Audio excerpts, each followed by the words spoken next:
Are there any college football head coaches in the SEC on the hot seat entering the 2023 season? It's a more interesting question than you might realize off the top of your head. We've had some seasons where the SEC has fired 3, 4, 5 coaches. We had some where they fired none, a lot in between. Now, when I say coaches on the hot seat in 2023, I'm talking about coaches that could be fired during 2023 or immediately following the 2023 season because of head coaching performance. You can never really predict scandal, whether that be personal scandals, cheating scandals. You can't predict a coach that quits for another job or that quits for the NFL or whatever the case. So I'm talking, when I use the term hot seat, I'm using that term to mean a coach that could be fired during this season or immediately after this season because of head coaching performance, because of results on the field, right? So we'll break this down kind of by division just to make sure we hit every team. Now, divisions are going away in the SEC after this year. This will be the last season that the SEC implements an East versus West scheduling scenario. Once Texas and Oklahoma join next year, they're doing away with all that. But just to make sure we hit every team, we'll kind of go division by division. We'll start in the East. We'll start with some obvious ones. Kirby Smart, no. And back-to-back national champions, an 85% winning percentage since he took over at Georgia in 2016. Come on. There's just a 0% chance Kirby Smart is on the hot seat or is getting fired during or immediately after the 2023 season based on head coaching performance. Florida, Billy Napier, no. I don't think he's getting fired after the second year. Florida has been on kind of a coaching carousel really over the last decade. Is it each of their last 3 coaches have been there 3 years each? Muschamp, McElwain, Mullen, I believe was 3 years each. Maybe Muschamp was there 4 years. I'd have to go back and look it up. But the point is, they've been on a rotating head coach deal every 3 or 4 years. They want to avoid that this time with Sunbelt Billy, if at all possible. Now, I'm on record saying I think next year will be Billy Napier's last year in Florida, 2024. So, obviously, I don't think he's on the hot seat in 2023.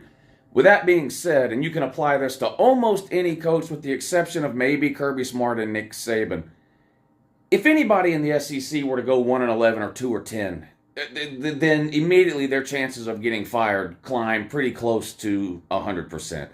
There's just not very many schools in the SEC that are going to put up with even one season like that. So, do I think that's happening with Florida and Sunbelt Billy this year? No. I don't think they're going to have a great year. I think they're going to hover around bowl eligibility, 5, 6, 7 wins probably this year. And I've been over the reasons why. This isn't a Florida breakdown, so I'm not going to get into it here. But the answer to the question with Billy Napier and being on the hot seat in 2023, to me, is no. I don't think he's on the hot seat. I think he will be next year, and I think he will be fired next year, 2024, but not 2023. So that's Georgia and Florida. Let's move on to South Carolina. Shane Beamer. No, not on the hot seat. Vastly outperformed expectations each of the last 2 seasons. Ended last year's regular season by beating not 1 but 2 top 10 teams, Clemson and Tennessee. Came up short in a bowl game against Notre Dame, but a lot of positive energy around Columbia for Shane Beamer right now. He has built himself up a cushion in Columbia, actually. Carolina could, I think, have a disastrous season, like go 4-8. That's not what I'm saying they're going to do. What I mean is, let's say by some shock, South Carolina were to go 4-8 this year. They're not going to fire Beamer because he's built up some goodwill over the last 2 years. So you could take Beamer off the list. I don't think he's on the hot seat either in 2023. I can't see him getting fired anytime soon based on recruiting and performance on the field. Let's keep moving right along here. Kentucky. Kentucky's an interesting one with Mark Stoops. They've given him a ton of money, at least when it comes to what Kentucky generally pays their football coach. I think what Stoops has done at Kentucky over the last decade or so is one of the best coaching jobs in America. Because Kentucky underperformed last year based off of preseason expectations, we tend to forget what type of program Kentucky was before Stoops took over there, but they were Vanderbilt level bad. I mean, they were just really, really bad. And the only real problem for Mark Stoops now at Kentucky is he has outperformed very low expectations for so long that those expectations have now been raised. There's been multiple times over the last few seasons where Kentucky has been ranked within the top 15. They've got multiple wins over Florida, which has been a huge problem for them going back 30 or 40 years, ability to beat Florida. And so Mark Stoops has elevated Kentucky past the doormat classification when it comes to schools in the SEC. So he's starting to become kind of a victim of his own success. Now, that doesn't mean I think he's going to get fired this year. I don't think he's getting fired this year at all. I don't think there's any possibility of that.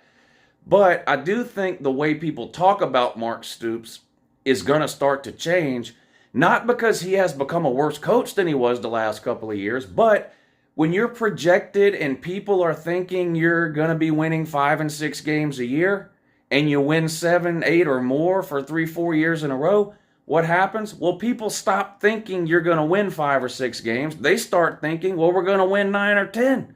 So then when you win 7 or 8, instead of it being a huge accomplishment, it becomes a disappointment. And that's kind of what happened at Kentucky last year. They're in a little bit of a start-over mode this year. They lose Will Levis. Leary comes in. So we'll see how they do this year. But in terms of Mark Stoops being on the hot seat, I think the clear answer is no. I think there's a much better possibility, and I don't even think this is going to happen, but I think there's a better possibility Stoops would just leave for a better job than it is Kentucky would fire him. I don't think either of those things is happening at the end of 2023. But the answer to the question is Mark Stoops on the hot seat. The answer is no. Clark Lee at Vanderbilt, no. There's just no expectations at Vanderbilt, and he exceeded that. He basically exceeded nothing last year. Nobody expected Vanderbilt to do anything, and they did something.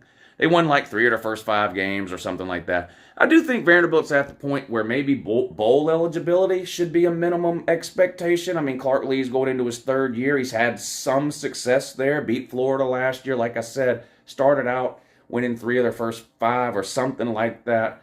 Not a great team, not a ranked team. I don't expect them to be a great team or a ranked team this year or anytime soon. But I do think that maybe, going into the 3rd year there, it's time to raise the expectations a little bit above, geez, I hope we don't go winless, to, geez, I hope we can win 1 conference game, to maybe it's time to start looking towards some bowl eligibility. But I don't think Clark Lee's on the hot seat at Vandy entering this year. Josh Heupel at Tennessee, no.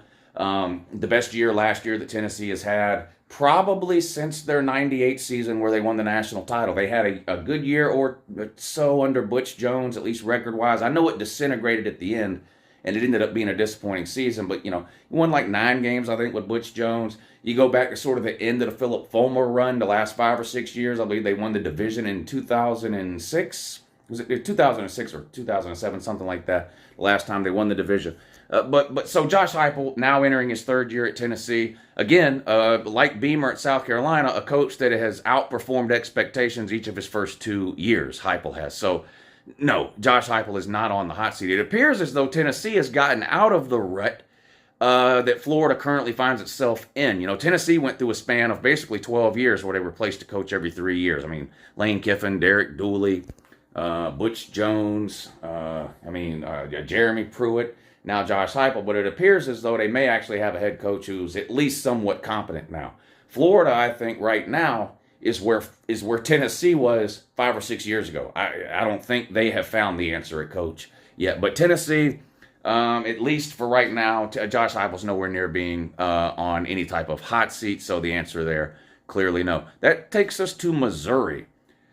I think Drinkwitz should be on the hot seat at Missouri. He's been there 3 years. This will be his 4th year. All 3 years he's finished 500.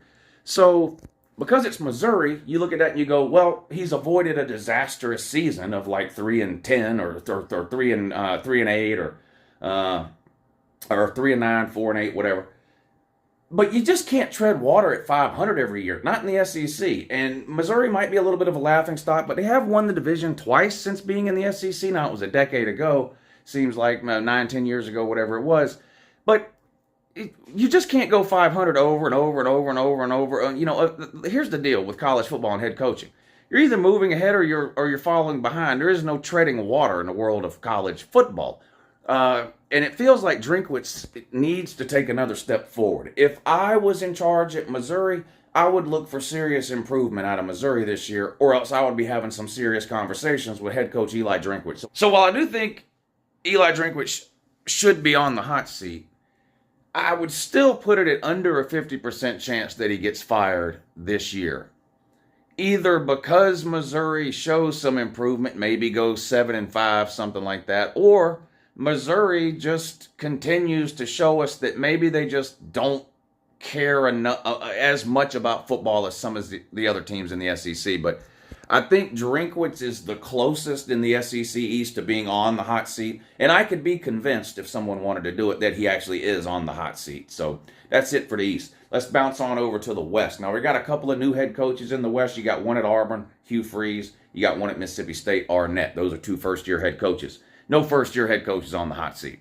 Now, you can have an odd situation like the Brian Harsin thing at Auburn, and even he made it to his second year. But again, barring some kind of off-the-field issue, whether it be personal, cheating, scandals, anything like that, hard to imagine Hugh Freeze or Arnett at Mississippi State being fired after their first year on the job. So I would scratch them off the list in terms of coaches being on the hot seat. Nick Saban at Bama, no, lifetime pass. He's going to be there as long as he wants it. Look, Bama could go 0-12 this year and 0-12 next year. If that happens, Saban would likely quit. But there's just no scenario where Saban is ever going to be fired from the University of Alabama. It's just, he's built up enough clout there where, and he's a smart enough type of guy. He would know when it was time to step away. So there's a 0% chance Nick Saban's on the hot seat this year or ever will be on the hot seat at Alabama or ever will get fired at Alabama. So you can forget that too. So that's Auburn, Bama, Mississippi State. Lane Kiffin at Ole Miss. Not on the hot seat, I don't think, but he did aggravate, irritate, and honestly piss off a lot of Ole Miss fans and some of the administration with the song and dance he was doing at the end of last year, kind of flirting with the Auburn job. Now, I don't think Ole Miss as a school is in a position where they could run off a coach the caliber of Lane Kiffin. And no, I'm not trying to convince you that Lane Kiffin is some kind of top 5 coach in college football, but he's about the best I think Ole Miss could do. In other words, if they were to fire Lane Kiffin, is there anybody you think that's better than Lane Kiffin that they could convince to come there? So I don't think he's on the hot seat. I think it would take a really bad season for Lane Kiffin to end up on the hot seat. And last year they started out 7-0, I believe, and then lost 4 of their last 5 games and ended it like 8-4 or whatever it was. It would have to be a much worse season than that, I think, for Lane Kiffin to find himself on the hot seat. So the answer there, to me anyway, is no. You look over at Arkansas and Sam Pittman. To me, everything you say about Sam Pittman, or everything I said about Mark Stoops earlier, you can apply to Sam Pittman, just a smaller sample size there. Arkansas, 0 expectations when Pittman took over. They were coming off that disastrous Chad Morris experiment where they went a couple of years without even winning a single SEC game. All Sam Pittman does is take over and get them ranked inside the top 10, top 15 a couple of times over the last few years. Now, they haven't finished that way. They haven't really made a legitimate push or been any type of serious threat to win their division or the SEC or the SEC as a whole. But Arkansas is in much better shape right now today than they were when Sam Pittman took over 3 years ago. There's just no arguing or debating that. Again, like Kentucky, a disappointing season last year. They got KJ Jefferson coming back, but they got a lot of holes there this year. They lost over half their coaching staff. Lost a ton through the transfer portal. We'll see how it works out for Arkansas going into 2023, but I don't think there's any serious person out there who actually thinks Sam Pittman is on the hot seat, so you can cross him off the list as well. Brian Kelly at LSU going into year 2. Very hard to get fired year 2 as a head football coach for football performance. Yes, we've seen it happen, but it's very rare. It's usually that 3rd or 4th year. If a coaching hire is a failure, it's usually the 3rd or 4th year when a school decides to move on. It hasn't been a failure for Brian Kelly. All he did was come into the SEC and beat Bama and win the SEC West in his first year there. A lot of people have him inside the top 10. A lot of people have him inside the top 5 even heading into 2023. So the idea that Brian Kelly would be on the hot seat entering 2023, no, just don't be ridiculous. He's nowhere close, nowhere near to being on any type of hot seat. Let's see, who's left? We hit Auburn, we hit Bama, we hit both Mississippi schools, we hit LSU, we hit Arkansas, Texas A&M, and Jimbo Fisher. I would kind of put Jimbo Fisher in the Eli Drinkwitz category. I think Jimbo Fisher should be on the hot seat. And again, you can convince me that he is, maybe, if you try, just like with Eli Drinkwitz at Missouri. I think it's less than a 50% chance Jimbo does get fired this year, way under, probably 20% chance Jimbo Fisher loses his job this year. I still think the buyout is too big of a hurdle for Texas A&M to jump over. Whether or not they even have the ability to jump over it, set that aside for a second. Do they have $80 million laying around? Even if they do, are they willing to give that to Jimbo Fisher to walk away right now? I still say no. Now, this is considered to be a little bit of a make it or break it season for Jimbo Fisher. He's finally been forced to hire an offensive coordinator, give up offensive play calling duties. He brings in Bobby Petrino. Risky hire. because of the baggage associated with Bobby Petrino, on top of an already combustible situation with Texas A&M's offense and the disappointment in Texas A&M's offense. So if it doesn't work this year offensively for Texas A&M, yes, maybe Bobby Petrino gets some of that blame, but doo-doo rolls uphill in the world of college football. Who made the decision to hire Bobby Petrino? Jimbo Fisher. If it doesn't show immediate results offensively, I think that is going to land in Jimbo Fisher's lap. And then next year could potentially be his last year at College Station, 2024. If they have anything close in 2023 to the disaster that was 2022, I think 2024 could be Jimbo's last year in College Station. But even though, like I said, I think the argument can be made, and I'd be willing to listen to it, that Jimbo is on the hot seat in 2023, I do not think Jimbo Fisher is getting fired at the end of this season for two reasons. Number one, the money. And again, I've had Texas A&M people tell me that they've got money buried in the desert and all this kind of stuff. That's great.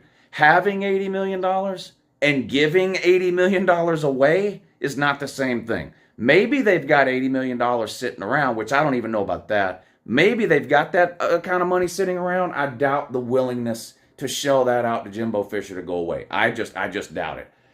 That's one reason I don't think he's getting fired this year. Number two, I don't think Texas A&M is going to be as disastrous as they were last year. They are just way too talented, I think, to have two seasons like that in a row. I was surprised they had a season that bad last year. And if you say you aren't surprised, you're lying. I know Texas A&M has been a little bit of a laughingstock over the last few years, but the butt of the joke has been, well, all they do is go 8-4 every year. I don't understand what the hype's all about. Well, they were nowhere near 8-4 last year. So 8-4 would be a miraculous season almost this year. That's the other thing. We talked about some coaches who are being hurt because they have raised expectations. Stoops at Kentucky, Pittman at Arkansas, right? Their seasons are not looking as good now as they would have looked a couple of years ago because the expectations have been raised because of those coaches' performance. It's the opposite at Texas A&M. Texas A&M was so bad last year that what used to be bad, 8-4, would be considered a success this year. Now, I know the Texas A&M fans are going to show up and go, 8-4 ain't no success. We should be winning 10 or 11 games and winning the West. I agree. But because last year was so bad, 5-7 or whatever it was, if you end up going 8-4 this year, or even 9-3, it's going to be such an improvement over last year's record that it's going to be impossible to run Jimbo out, especially if the offense shows improvement under Bobby Petrino, right? So I don't think any coaches are getting fired at the end of this season in the SEC, and that's not as unusual as it sounds. There was only one coach fired at the end of last season or during last season, right? And that was Brian Harsin at Auburn. Mississippi State's got a new head coach, but that was due to the tragic, unexpected passing of Mike Leach, not someone getting fired.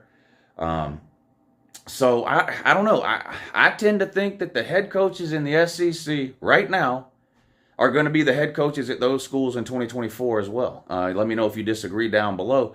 If you want to kind of include Texas and Oklahoma here in this video, since they are joining the SEC next year, I think the head coach at Oklahoma in 2024, when they join the SEC, will be Brent Venables. And I think the head coach of Texas, when they join the SEC in 2024, will be Steve Sarkisian. So no and no. I don't think Brent Venables is on the hot seat this year, even though he was...